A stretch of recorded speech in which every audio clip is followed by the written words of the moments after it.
오늘 말씀의 제목을 하나님의 일이 뭔가, 하나님의 일이 뭔가, 그 부분을 좀 생각해 봤으면 좋겠습니다.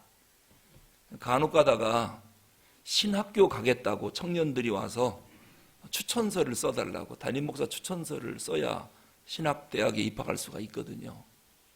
그래서 제가 궁금해서 물어봐요. 왜 신학교 가려고 하느냐? 그랬더니 대부분 대답을 뭐라고 하느냐면 하나님 일하려고요. 하나님 일하려고요. 그러면 신학교에 들어가서 전도사 목사가 되면 하나님 일이고, 교회에서 장로, 안수집사, 권사, 또 서리집사, 재직이 돼서 교회에서 일하는 건 하나님의 일이 아닌가요? 하나님 일하려고 모든 걸 다 내려놓고 신학교 들어간다는 거예요. 도대체 하나님의 일이 뭐냐? 오늘 이 군중들도 예수님에게 똑같이 질문하는 겁니다. 바리새인들, 서기관들, 율법학자들, 그들은 레위인도 마찬가지고요. 늘 성전에서 제사를 드리고 또 제사를 돕고 섬기고 성전에서 말씀을 가르치고, 그래서 군중들이 생각할 때는, 즉 평신도들이 생각할 때는 하나님 일하시는 분들이다. 그럼 우리는 뭐냐 하는 거죠. 우리는 예배도 돕지도 않고 제사장들처럼 그런 준비도 안 하고 성경도 안 가르치고, 그럼 우리는 하나님 일을 안 하는 사람들이냐? 이런 궁금증이 생기겠죠. 구원은 예수 믿으면 받지만은 천국에 가서 상급은 하나님 일해야 되거든요. 그럼 우리는 천국 가면 상급이 없느냐? 그래서 오늘 예수님에게 물어보는 거예요. 하나님의 일이 도대체 뭡니까? 어떻게 하는 것이 하나님 일입니까? 바리새인 말에 의하면 우리는 하나님 일을 안 하는 사람이 되는데, 그럼 천국 가면 우리는 상급이 없습니까? 뭐가 하나님 일입니까? 그걸 질문하는 내용을 오늘 우리가 본문에서 읽었습니다. 요한복음 6장은 오병이어의 기적을 계속 다루고 있어요. 1절에서 71절까지. 오병이어의 상징적 의미, 오병이어는 단순히 기적으로 끝나는 게 아니라 여기에는 표적의 의미가 있다라고 하는 거예요. 표적의 의미. 그럼 도대체 오병이어를 통해서, 이 기적을 통하여 예수님이 무엇을 우리에게 말씀하시려고 하는가? 그것을 모르면 오병이어는 별 의미가 없어요. 자, 죽을 병에 걸린 사람이 기도를 통해서 고침받았어요. 그러면 나 병 고침받았다. 그 사람 또 결국은 병 걸려 죽을 거거든요. 한 번 고침받았다고 병 안 걸립니까? 그 사람 나중에 병 걸려 죽을 텐데 그땐 가서 뭐라고 말할 거예요? 그러니까 지금 죽을 병에서 내가 또 죽을 거지만 지금은 고침받았다. 왜 고쳤을까? 여기에는 하나님이 나에게 뭔가 말씀하시는 사인이 있다는 거예요. 근데 그 사인을 찾아내지 못하면 요한은 그것을 요한복음에서 표적이라고 그래요. 표적. 그 표적의 의미를 모르면 병 고침 받으면 무슨 의미가 있어요? 오병이어로 보리떡 먹고 물고기 먹고 배부르면 뭐합니까? 내일이면 또 배고플 텐데.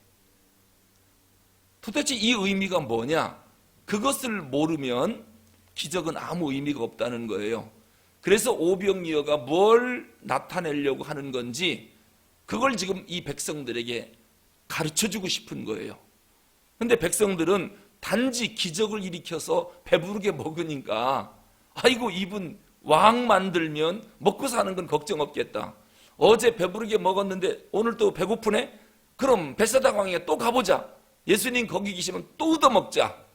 그리고 벳세다 광야에 군중들이 쫙 또 온 거예요. 그 다음 날. 그랬더니 예수님도 없고 제자도 없고 아무도 없는 거예요. 어디 갔나 했더니 가버나움으로 배 타고 건너가셨어요. 예수님은 어떻게 가버나움으로 오셨습니까? 언제 오셨습니까? 군중들이 물어보는 거예요. 그러니까 예수님이 이 사람들이 왜 나를 따라다니는지 속을 딱 알거든요. 니들 표적을 보고 표적의 의미를 알고 나를 찾아온 게 아니라 먹고 배불러서 그 음식 때문에 나를 찾아왔구나 하고 지금 예수님이 책망을 하는 거예요. 책망을. 혹시 예수님이 우리들 보고 네가 하나님의 말씀을 듣고 말씀의 의미를 알고 나를 예배하러 이 자리까지 나왔구나 하고 칭찬받는 게 아니라 너 기적 일으키려고 그 밥 한 끼 얻어먹으려고 그래서 나를 따라다니느냐? 오늘 이 군중들처럼 책망받는 우리가 되면 안 되겠죠. 우리가 말씀의 의미를 모르면 책망받을 수가 있습니다. 우선 이 오병이어의 기적은 대단한 사건이지요. 아마 이런 사건은 전무후무할 겁니다. 두 번 다시 안 일어날 거예요. 주변에서 기적이 일어났다는 얘기를 간혹 듣기도 해요. 대개 계룡산에서 도 닦는 사람들이, 교주들이 막 뭐 번뜩이는 걸 봤다든지 뭐 어떤 기적을 체험했다든지, 그러면요 이 무식한 백성들은 그게 그런 줄 알고 진짜인 줄 알고 교주로 섬기고 있어요. 근데 중요한 건 뭐냐면은 그가 그런 기적을 일으키는 것을 몇 사람이 봤느냐가 중요한 거예요. 근데 대부분 교주들은 자기 혼자 봤대요. 객관성이 있습니까? 믿을 수 있나요? 그건 못 믿어요. 둘이 봤다도 못 믿어요. 셋이 봤다도 그거 잘못 볼 수가 있고. 그런데 오병이어의 기적은 몇 명이 봤습니까? 장정만 5천 명, 남녀노소 아무리 적어도 2만 명 이상의 벳세다 광야에 꽉 모여서 그들이 다 먹고 막 배불렀다니까요. 그러니까 이 오병이어의 기적은 이거는 숨길래야 숨길 수 없고, 이건 객관적 증거가 너무도 확실한 거예요. 이건 속일래야 속일 수가 없는 거예요. 거짓말할 수 없는 사건이란 말이에요. 교주가 혼자 뭔가를 체험했다고 내가 계시받았다, 이거는 우리가 믿을 수가 없거든요. 근데 이 놀라운 사건에 대한 백성들의 반응이 중요한 겁니다. 백성들이 어떻게 반응하는가? 우리가 반응과 응답은 같은 단어인 것 같지만 의미가 달라요. 반응이라고 하는 것은 리액션이고요, 응답은 영어로 리스폰스예요. 이 리액션과 리스폰스는 의미가 전혀 틀리거든요. 단어가 비슷한 것 같지만 어떻게 차이가 나느냐면, 예를 들어서 지하철을 탔는데 아침 출근 시간에 복잡하잖아요. 이리 밀리고 저리 밀리다가 어떤 사람이 뾰족한 구두를 여자분이 신고 내 발등을 콱 밟아요. 그럼 아프지요.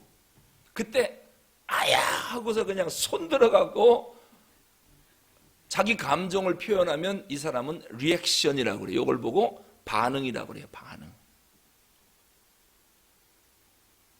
그런데 발등을 꽉 밟아서 아픈데 지금 상황이 복잡하고 이게 이리 밀리고 저리 밀리다가 남의 발을 밟는 건 의도가 아니라 실수라는 걸 알아요.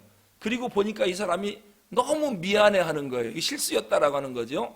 그걸 보고 아프지만 괜찮습니다, 모르고 했는 거요 라고 말해준다면 이 사람은 리스폰스예요. 그걸 보고 응답이라고 그래요. 여러분은 감정 상하면 순간적으로 확 해붙입니까? 그걸 보고 리액션이라고 그래요. 반응. 근데 주로 반응은 누가 잘하느냐? 짐승들이 반응을 해요. 아무리 이쁘고 평생 키운 강아지도요, 발 한번 밟아보세요. 앙! 하고 물어버립니다. 이게 이제 반응이에요. 그래서 이 사람이 짐승에 가까운 사람인지 아니면 지성인에 가까운지, 지성인들은 리스판스거든요.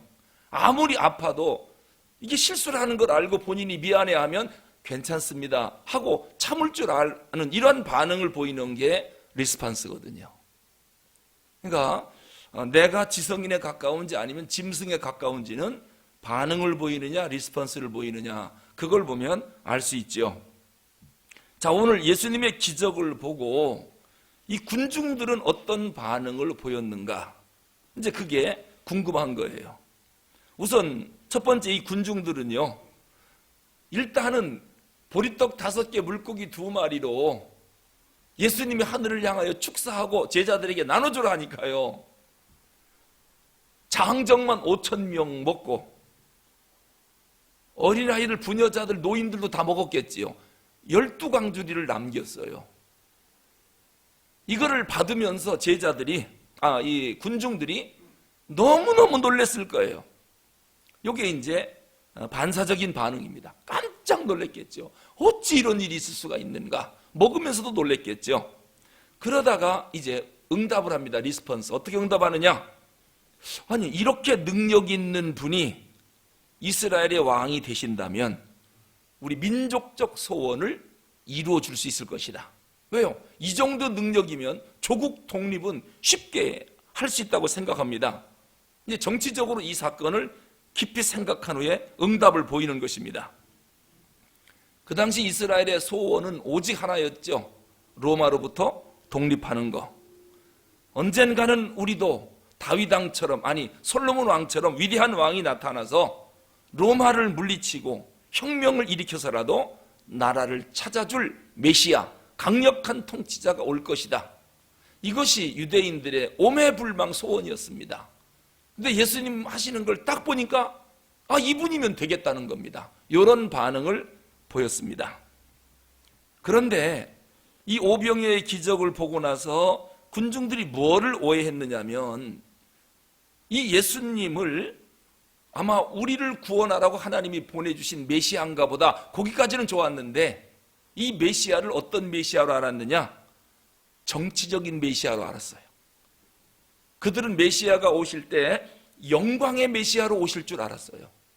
초라하게 말구이로 온다든지 오셔서 십자가에 죽으신다든지 고난당하는 메시아는 이들은 생각을 안 했습니다. 왜? 하나님의 아들이 우리를 구원하러 오는데 영광의 메시아로 오겠죠. 황금마차 타고 오겠죠. 능력의 주로 오겠죠. 정치적인 메시아를 기다리고 있었다는 것이죠. 이것이 예수님을 본 그들의 반응이었습니다. 그리고 세 번째는 역시 군중들은 어떻게 보면 유치한 생각인데요, 물질적인 해결에다가 예수님을 초점 맞춥니다.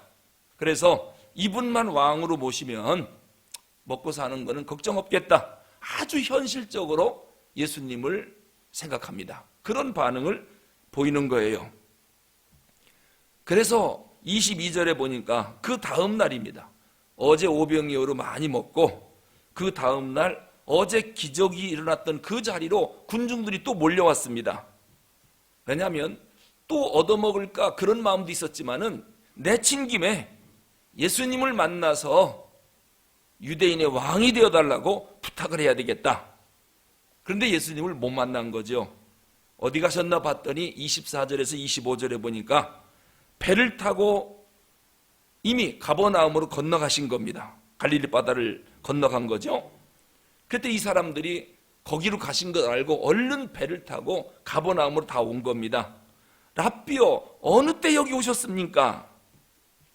예수님이 그들의 속마음을 딱 알고 니들이 표적을 보고 나를 쫓아다니는 게 아니라 먹을 양식 때문에, 배부른 것 때문에 나를 쫓아다니는구나 하고 주님이 책망 아닌 책망, 이런 표적을 보여줘도 이 표적의 의미가 도대체 뭔지를 모르는 이 무식함, 이거를 지금 예수님이 지적하는 것입니다. 기적을 일으켜 떡을 배불리 먹으면 뭐합니까? 그 떡이 무슨 떡인지 의미를 모르고 먹는다면 그 기적은 그에게 아무 의미가 없습니다. 기적의 목적을 모르고 떡만 먹고 배만 불렀다, 그게 무슨 의미가 있습니까? 그래서 이렇게 어리석은 백성들, 떡을 어제 먹여줬는데도 이게 무슨 의미인지를 모르고 또 떡 먹으러 쫓아다니는 이 백성들을 놓고 예수님이 지금 책망하시는 말씀입니다. 아마 오늘 우리들도 주님 먹을 걸 주십시오, 내 소원 좀 이루어 주십시오, 이런 입장에서 예수님을 쫓아다닌다면 예수님이 우리에게 그럴 거예요. 예수 믿는 게 결국 그것 때문에 예수 믿냐? 그리고 상당히 우리를 향해서 섭섭한 마음을 가질 거예요. 도대체 예수를 믿는다는 게 뭔지를 도대체 모르고 교회를 다니는구나, 안타까운 마음으로 주님이 우리에게 말씀할 거예요. 지금 이 군중들을 향해서 예수님이 지금 그런 섭섭한 마음으로 이야기를 하는 것입니다. 표적을 본 까닭이 아니라는 것, 나를 쫓아오는 것이.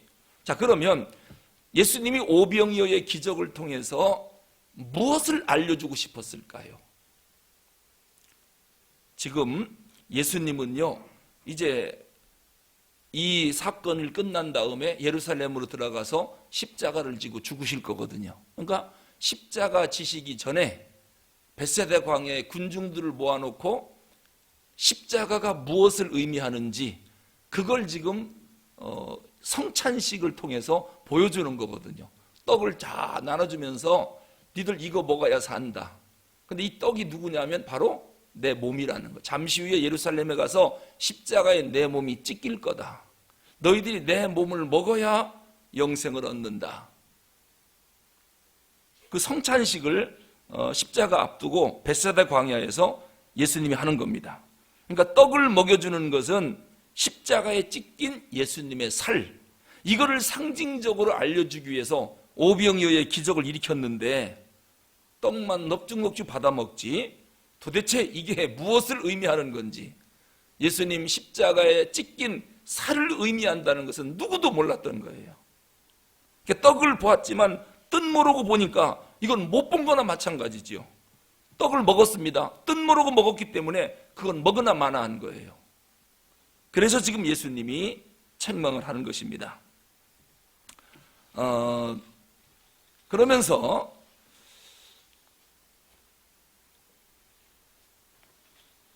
27절의 말씀을 예수님이 하십니다. 27절에 뭐라고 말씀하시냐면 썩는 양식을 위하여 일하지 말고 영생하도록 있는 양식을 위하여 하라. 이 양식은 인자가 너희에게 주리니 인자는 아버지 하나님의 인치신 자니라. 예수님이 우리가 주로 무엇 때문에 열심히 사는가, 무엇 때문에 열심히 일하는가, 그걸 아시는 거예요. 그건 바로 뭐냐면 썩을 양식을 위해서 일한다는 겁니다. 우리가 새벽부터 밤늦게까지 열심히 뛰는 이유가 뭐냐면 썩을 양식을 위해서 일하는데, 썩을 양식만을 위해서 일하지 말고 영생하도록 있는 양식을 위하여 일하라. 여러분, 우리가 예수님 말씀은 뭐냐면은 너희들 굶어 죽지 않는다. 먹을 양식은 충분히 이미 줬다는 거예요. 그런데 그거를 더 먹으려고, 더 쌓아놓으려고 계속 썩을 양식만을 위해서 일하는데 썩지 아니할 영원한 양식을 놓고 너희들이 그렇게 일을 해봤느냐, 그걸 지금 지적하는 것입니다.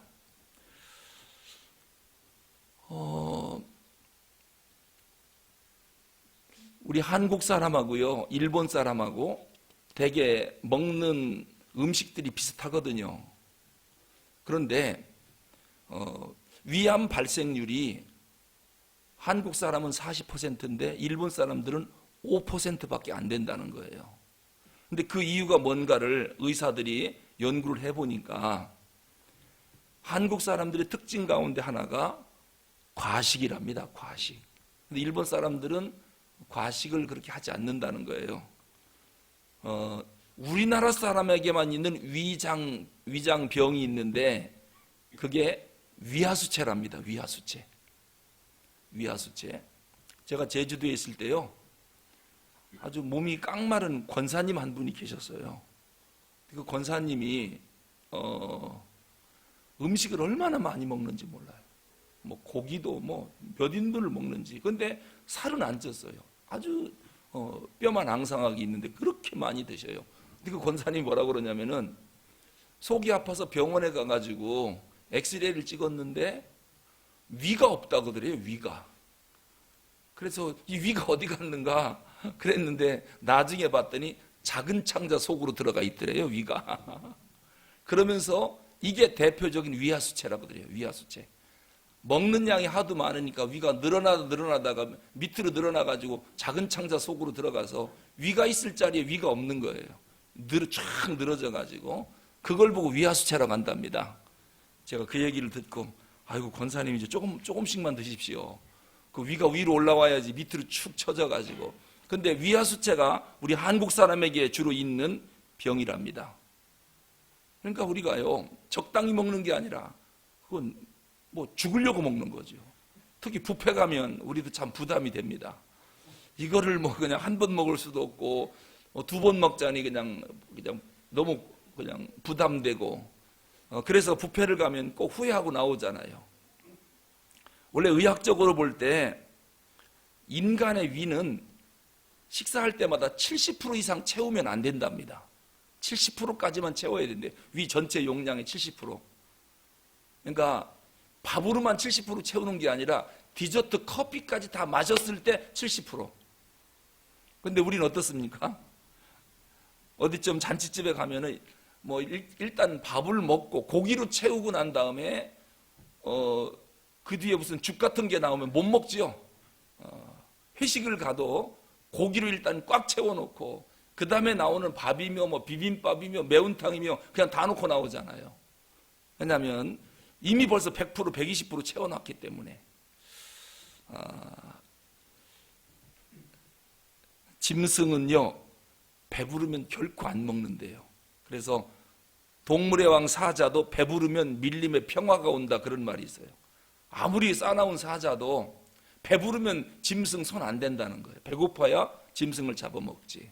근데 유일하게 음식을 보고 탐욕을 부리는 것은 인간이랍니다. 인간.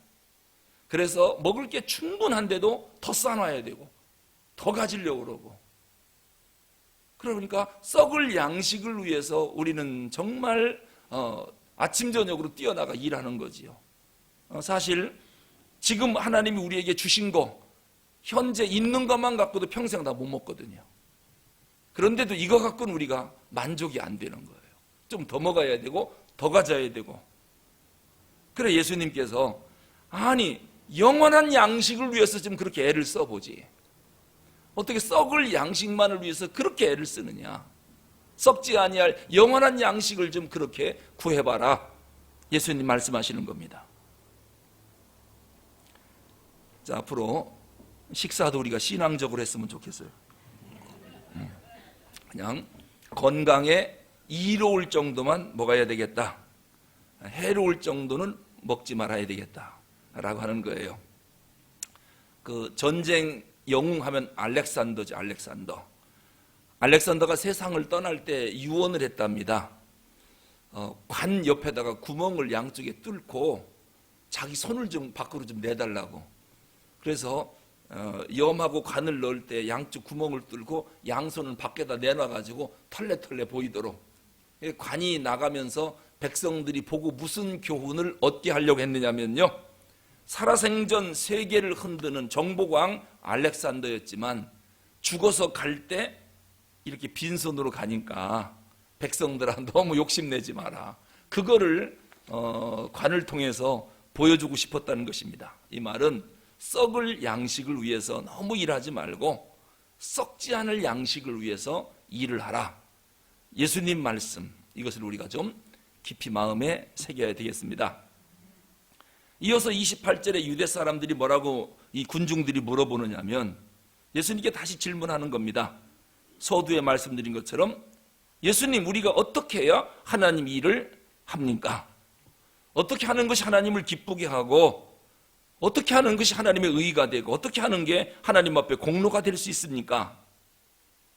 왜냐하면 이 군중들은 하나님의 의, 어떤 하나님 앞에 공로가 되고 라고 하는 것들을 종교적 의식에 참여해야 되고 종교적인 행사를 해야 되고 이것만이 하나님의 일이라고 생각을 하는 거예요. 그래서 바리새인, 제사장, 유대인들 중에 레위인들, 이런 사람은 거창하게 하나님의 일을 열심히 하는데 일반 백성인 자기들은 어떻게 해야 하나님의 일을 할까?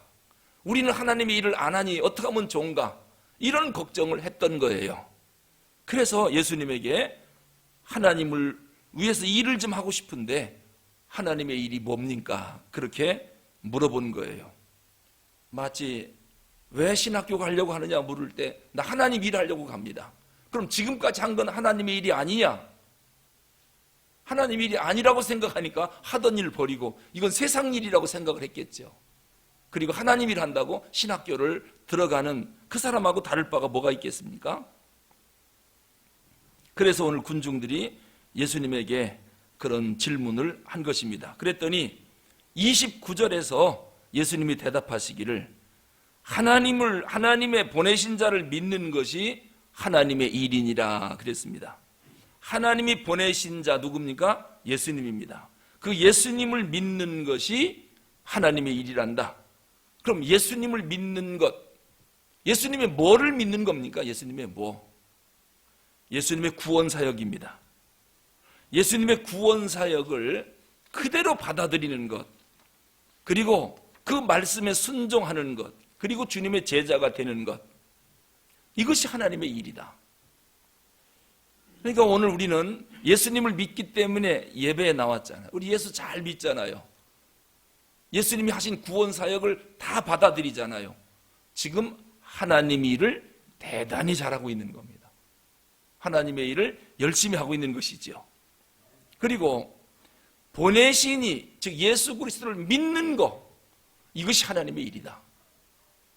여러분, 믿는다라고 하는 말은 하나님과의 바른 관계를 의미하는 단어예요. 마틴 루터가 그런 얘기를 했습니다. 신앙이 뭐냐? 구체적인 생활 속에서 하나님과의 관계, 이것이 신앙이다. 그런 얘기를 했습니다. 그러니까 하나님의 일이라고 하는 것은 뭐냐면은 하나님과의 관계가 올바른 거, 하나님 말씀에 올바른 응답을 할 줄 아는 거, 이것이 하나님의 일이다라고 하는 것입니다. 하나님이 각자에게 은사를 다 주셨습니다. 사람마다 재주가 있거든요. 근데 그 재주 속에 하나님의 부르심이 있다. 그래서 나에게 준 은사가 뭔지 그걸 가지고 열심히 충성하면 그게 곧 하나님의 일입니다. 그럼 재주가 없는 사람은 어떡합니까? 없는 대로 그것도 하나님의 뜻인 줄 알고 무엇이든지 할 수 있는 분야에서 열심히 봉사하면 그게 하나님의 일이 아니겠습니까? 청소하는 사람들은 열심히 청소하면 하나님의 일이 되는 거고요. 신방을 좋아하는 분들은 열심히 신방하면 그게 또 하나님의 일이 되겠고, 난 웃는 얼굴이 좋다라고 하면 열심히 사람 만나서 웃어주기만 해도 그게 하나님의 일이 되는 거예요. 하여튼 뭐든지 믿음으로 하나님과 바른 관계에서 하면 그게 곧 하나님의 일이다. 칼빈에게 하나님의 뜻에 대해서 물어봤어요. 무엇이 하나님의 뜻입니까? 나를 향한 하나님의 뜻을 어떻게 하면 알 수 있습니까? 그랬더니 네가 하나님을 사랑하느냐? 그렇다면 네가 하고 싶은 대로 해라. 그게 하나님의 뜻이다 그랬어요. 내가 정말 하나님을 사랑한다면 내가 하고 싶은 대로 하래요. 하나님의 뜻이니까. 문제는 내가 하나님을 사랑하지도 않으면서 내 마음대로 하니까 하나님의 뜻에서 어긋나는 것이지요. 무엇이든지 믿음으로 하나님과 바른 관계에서 하면 그것이 곧 하나님의 일이다 라고 하는 것입니다. 그랬더니 군중들이 또 질문을 해요. 30절에 보니까 그들이 묻되 그러면 우리가 보고 당신을 믿도록 행하시는 표적이 무엇입니까? 아니, 지금까지 얼마나 많은 표적을 보여줬습니까? 가나의 혼인잔치에서부터 예수님이 수많은 기적을 일으켜서 여기까지 왔는데, 오늘 엊그제는 오병이어의 기적을 일으켜서 벳세다 광야에서 배부르게 먹은 표적도 있습니다. 그런데 군중들은 당신이 하나님의 아들인 것을 믿을 수 있도록 또 다른 표적이 있으면 보여줘 보세요. 그걸 요구하는 것입니다. 날마다 새로운 표적을 군중들이 요구하는 거예요. 우리는요, 이미 성경 66권으로 주님의 주님 되심은 충분한 증거들이 이 속에 있습니다. 그러니까 주님 좀 꿈에라도 한번 나타나든지 번쩍이는 불 한 번만 보여주든지 그런 거 요구하지 말고요.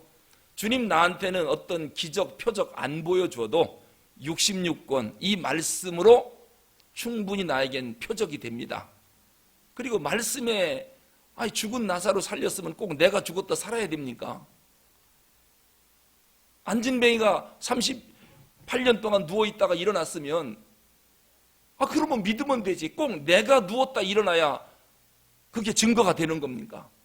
소경이 눈을 떴다면 뜬 거로 믿으면 되지. 꼭 내 눈을 감았다 떠야 내가 예수님을 믿을 수 있느냐 말이에요.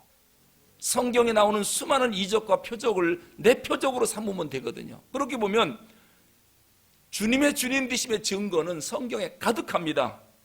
그런데 이 군중들은 또 다른 표적을 자꾸 요구하는 거예요. 여러분, 교인들 중에도요, 계속 의심하는 사람, 교만한 사람들, 대개 이런 부류에 속하는 사람들입니다. 사실 믿음으로 보면 표적 아닌 게 없거든요. 기적 아닌 게 없거든요. 아침에 눈 떠서 저녁 잠자리 들 때까지 뭐 하나 표적이 아닌 게 없고 기적 아닌 게 없고 은혜 아닌 게 없거든요.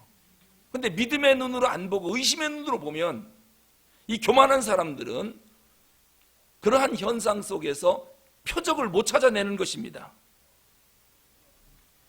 그렇기 때문에 뭐 새로운 표적 없습니까? 뭐 믿을 만한 뭐 증거 없습니까? 계속 그런 증거를 찾아내라고 하는데 그런 사람은 평생 가도 예수님을 믿을 수가 없는 것이지요. 이제 말씀을 맺겠습니다. 예수님께서 우리 보고 너희가 나를 따르는 것은 표적을 본 까닭이 아니고 떡을 먹고 배부른 까닭이라. 우리가 이런 말 들으면 안 되겠습니다. 너희들이 나를 따르는 것은 기적을 체험하더니 기적의 의미를 알고 너무도 감격해서 나를 찾아 나왔구나. 칭찬받는 우리가 꼭 될 수 있기를 바랍니다. 기도하겠습니다.